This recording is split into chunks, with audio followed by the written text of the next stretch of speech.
abrazo cordial y un saludo fraterno a todos los oyentes y televidentes del norte del país. Somos los medios de comunicación de la Universidad Técnica del Norte. Retransmite nuestro programa, Radio Universitaria en la 101.1. Esta mañana nos visita la doctora Verónica León. Ella es doctora en Psicología Clínica con maestría en Psicoterapia y también es docente universitaria. Vamos a hablar de un tema interesante esta mañana, violencia intrafamiliar. Verito, buenos días. ¿Cómo está, doctor? Buenos días, un gusto de estar aquí. Yo tuve la oportunidad de tener una reunión de trabajo con usted que concluyó en una mesa de comida y me di cuenta que usted era totalmente vegetariana. ¿Dónde nació esa? Y por eso le pregunté, ¿es filosofía? ¿Es por salud? Es porque muchas veces dice, es que estoy enfermo de cáncer, no voy a comer carnes. Claro. O por filosofía, ¿no es cierto? Y usted me dijo, no, yo nací así. Yo creo que nací. ¿Así? Sí, porque realmente no es por, o no nació de hecho por una filosofía o por de pronto ser animalista, por ejemplo, una proactiva de la defensa animal, no. Así nací desde pequeña, pues nunca me interesó la carne, de hecho no lacté tampoco. Ya. Ajá. Pero sin embargo, no ha repercutido en su salud. Un poco realmente, por ejemplo. Por la ingesta de hierro, tal vez, o complejo B. Por una mala administración de los alimentos, porque, claro, nunca tuve asesoría alimenticia, nunca tuve una asesoría dietética, entonces mezclaba los alimentos como yo creía conveniente y como en mi casa creían conveniente. Entonces, fue una mala mezcla Ya. de los Pero alimentos. entonces, en su casa, su mamacita tendrá que hacer 2 menús. El menú para el común a la mayoría de personas, y usted exclusivamente sin carnes, ni huevos, ni leche. ¿Sabe que no? Más bien en mi casa siempre hubo la tendencia a tener en el arroz una guarnición de, por ejemplo, menestras, que es de garbanzo, de arveja, de frijol. Fuente de proteínas, ¿no? Y siempre ensalada. Entonces, a mí lo único que me retiraban era la carne. Entonces, yo era el arroz con la menestra de algo y una ensaladita. Porque en este mundo del vegetarianismo hay testimonios evidentes de cómo mejora notablemente la salud. Y también algunos tienen la filosofía de la no violencia contra los animales. Y así es. Esa es una corriente muy fuerte. Así es.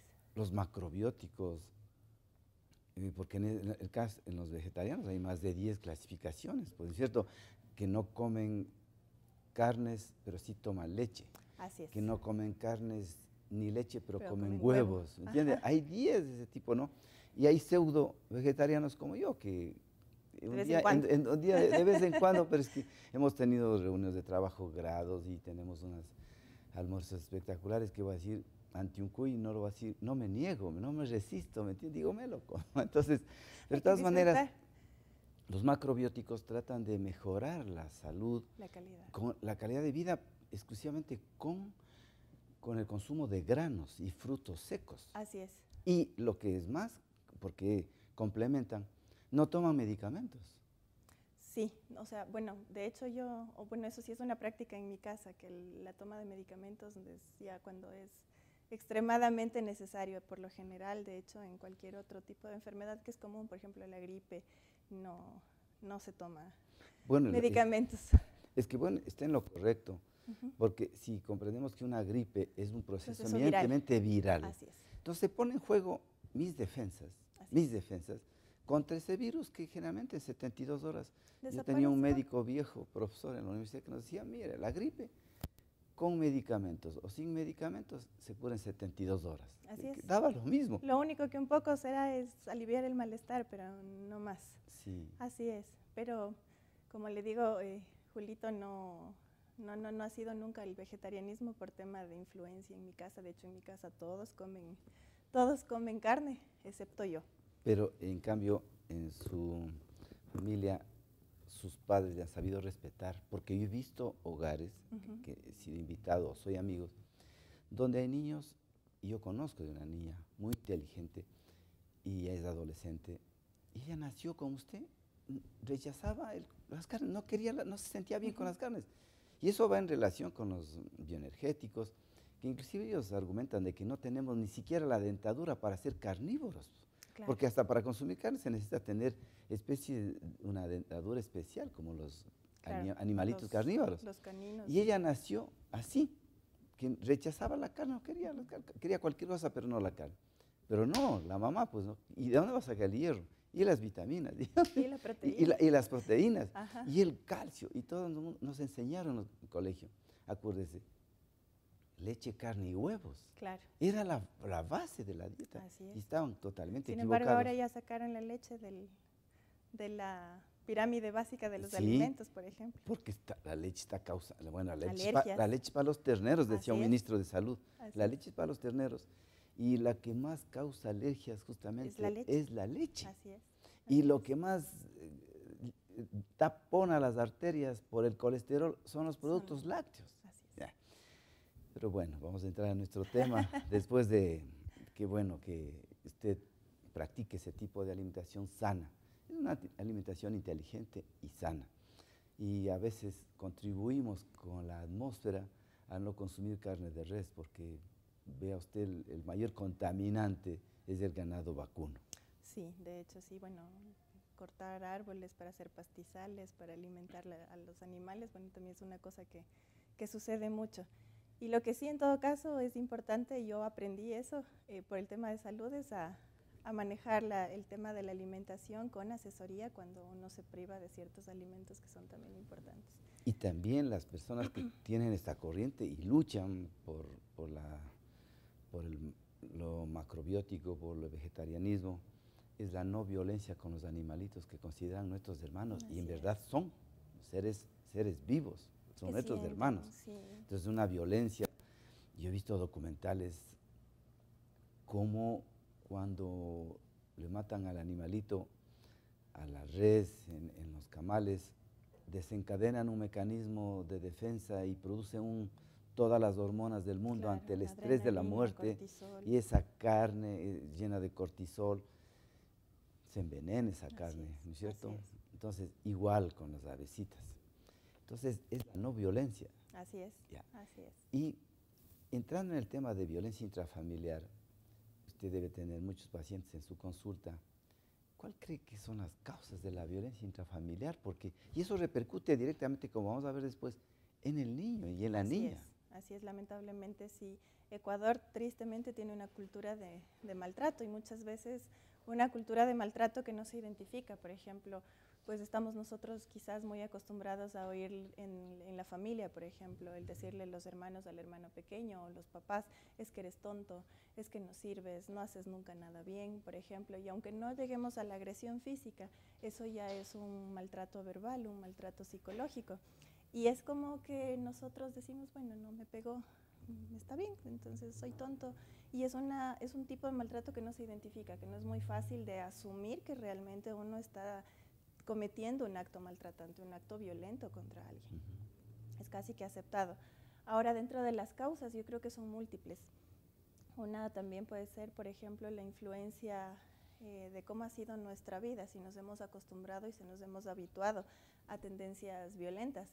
Y también, por ejemplo, hay factores externos que pueden provocar también que perdamos estrategias de afrontamiento frente a los problemas, nos estresemos, nos angustiemos y reaccionemos de una forma mucho más violenta. Por ejemplo, un factor desencadenante quizás en ese sentido es la pobreza, por ejemplo, o la dificultad entre pareja, dificultades matrimoniales, por ejemplo, si no se entienden bien, si no hay una buena comunicación, si no hay confianza entre los dos, pues de hecho van a haber roces, la dificultad laboral, por ejemplo, cuando se pierden los trabajos últimamente, que ha sido un fenómeno en el Ecuador muy alto, muy creciente por esta recesión económica por la que estamos atravesando. Entonces, de hecho, hay múltiples causas para la violencia. Porque si los padres están sujetos a mucho estrés y no controlan bien las emociones, se pegan con los más débiles. Así es, ¿no nos volvemos mucho más propensos a perder el control y pegarnos con los niños. ¿Por qué? Porque de hecho son, como dice usted, Julito, son los niños las personas más débiles, entonces sabemos que no nos van a responder quizás con la misma intensidad con la que nosotros agredimos. Nos sentimos con poder sobre el niño y además sentimos que le estamos educando.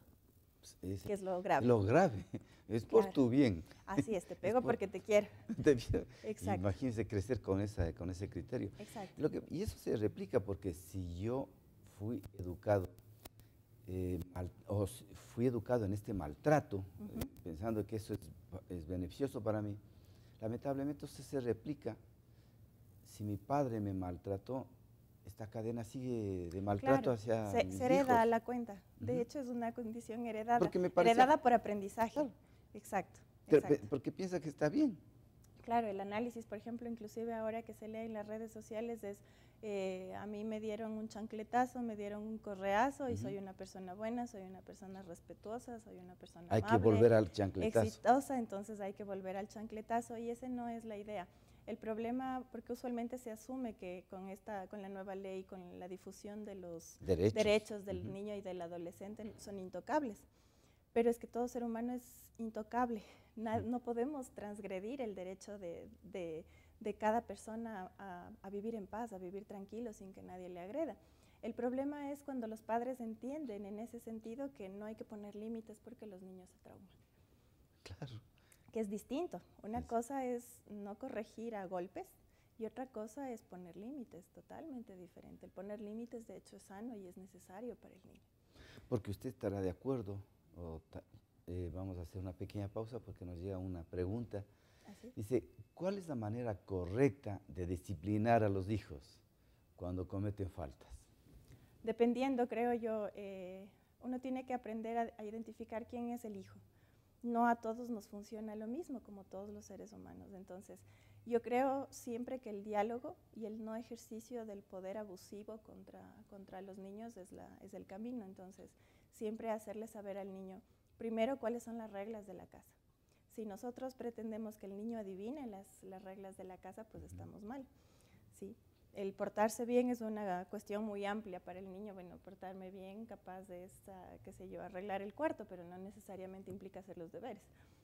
Entonces, solemos ser muy poco específicos y claros en ese sentido. Entonces, primero es asegurarnos que las reglas estén claras y estén conocidas por todo el entorno familiar, por un lado. Segundo, siempre es importante que cuando uno comete una falta, uno no lo vea como un hecho catastrófico, porque de hecho inclusive eso contribuye al estrés de los padres. Entonces, entender que cada error o cada dificultad que vayan a atravesar o un error que cometa el niño no es una circunstancia en la que vamos a tener unas repercusiones gravísimas necesariamente, sino que es una muy buena oportunidad para aprender. Entonces, sentarnos a hablar con el niño, siempre bajarnos a la estatura del niño, no desde arriba, porque eso es un ejercicio de poder intimidante, sino bajarnos al nivel del niño, por ejemplo, explicarle, hacerle saber qué es lo que nosotros esperamos de este niño, cómo le visualizamos a este niño, qué sentimos por este niño, va a hacer que él tenga claro también hacia dónde se proyecta. Pero si nosotros le decimos, es que no sirves para nada, es que ya me tienes harta, es que eres un malcriado, pues esa es la identidad que estamos generando en el niño y no nos espantemos que lo vaya a volver a hacer, porque eso es lo que estamos sembrando en él. Entonces, la forma de disciplinar en ese sentido será el primero aclararle qué cosas hizo mal, la oportunidad que tiene de enmendarlas, cómo nosotros le visualizamos, en positivo siempre, ¿sí? Y también, si es que ya el caso lo amerita, por ejemplo, podemos utilizar otro tipo de recursos, por ejemplo, qué sé yo, el retirar un objeto preciado durante un tiempo, qué sé yo. Quitarle el celular. El celular, la tablet, qué sé yo, la televisión, por ejemplo, pero ahí es una cuestión importante el asesorarse. ¿Por qué? Usualmente los papitos vienen a la consulta y me dicen, no, si ya no sirve de nada eso, yo le he quitado un mes a mi hijo de 7 años la televisión. El quitarle un mes a un niño de 7 años no es problema para él. ¿Por qué? Porque ya no se vuelve castigo, se vuelve un hábito y se vuelve una condición de vida y el niño tiene la maravillosa capacidad de entretenerse con cualquier cosa y se adapta.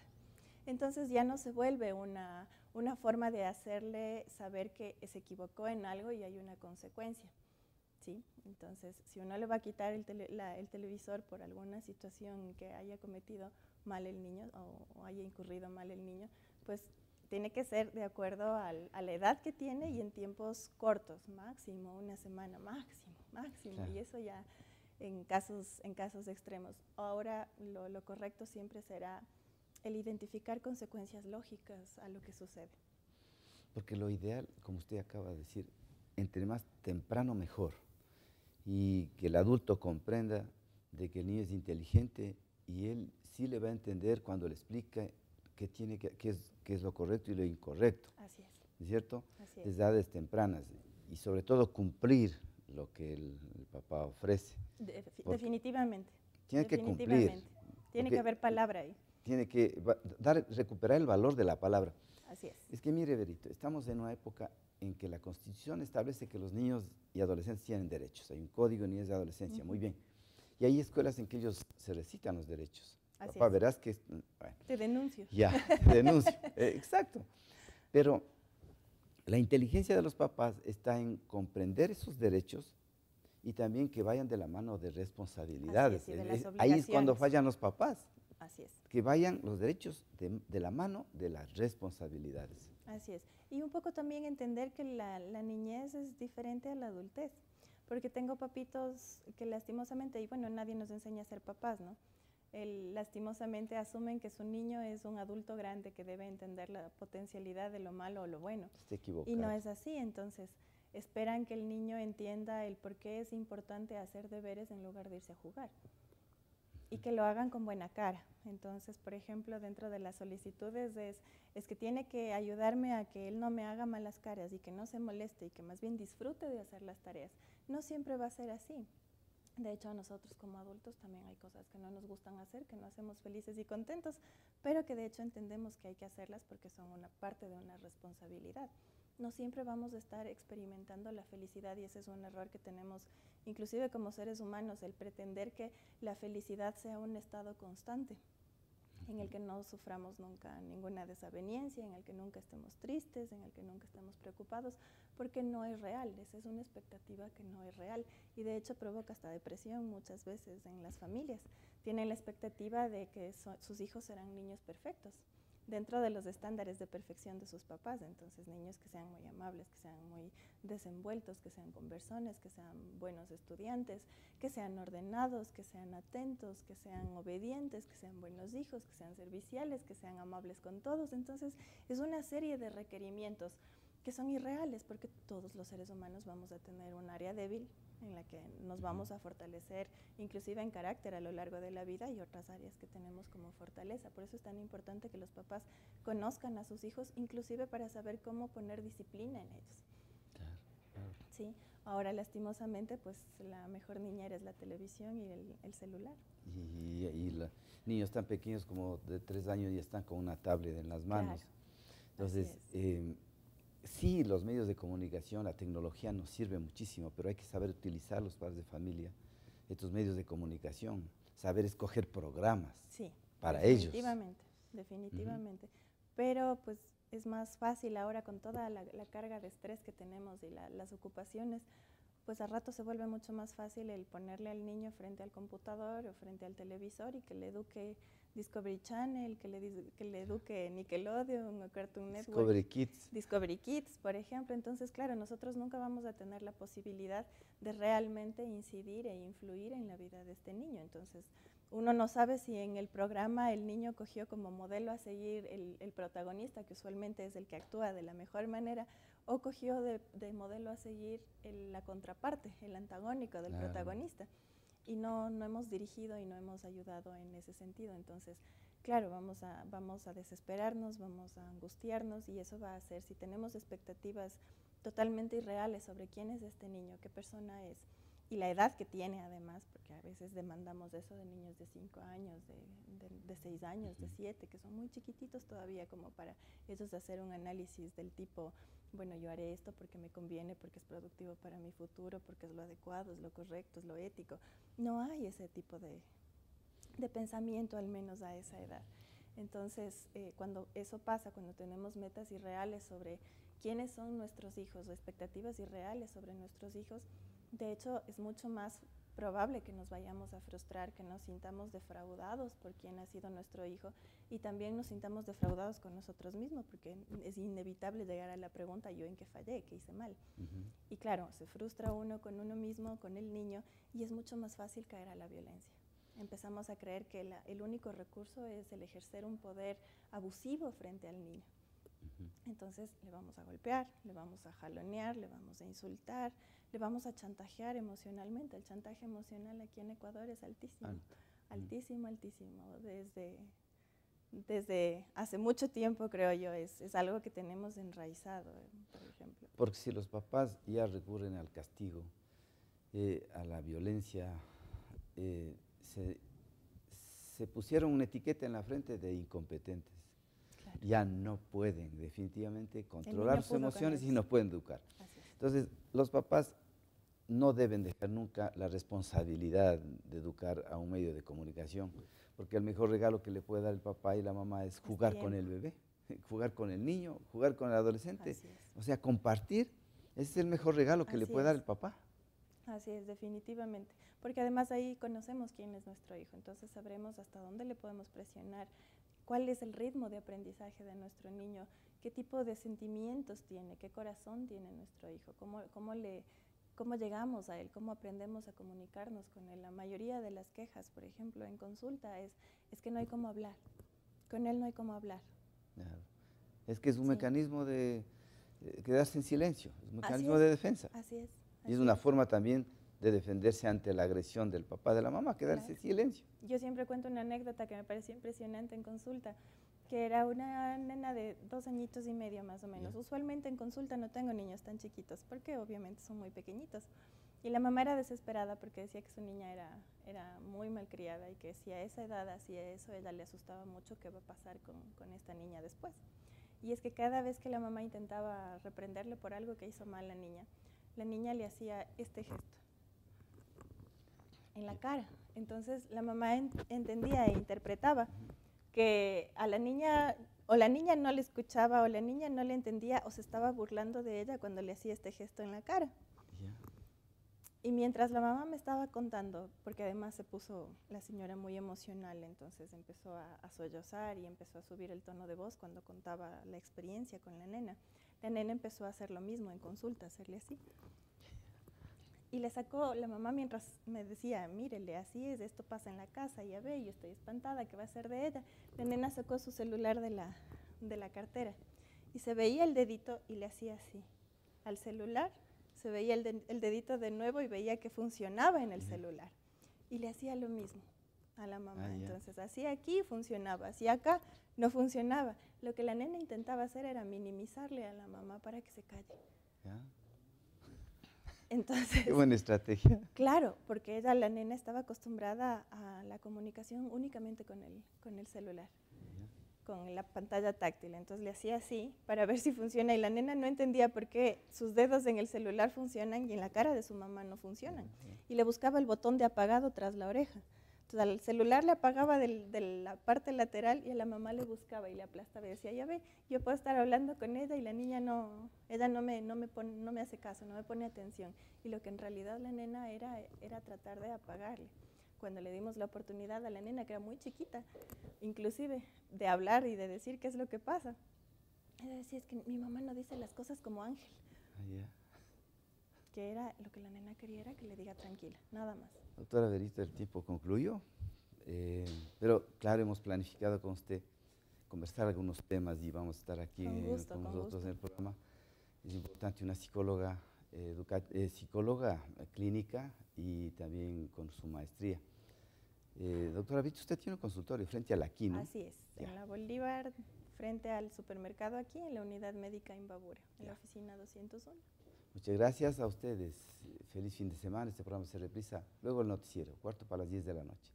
Les esperamos el día lunes. Gracias. Muchas gracias, Julita.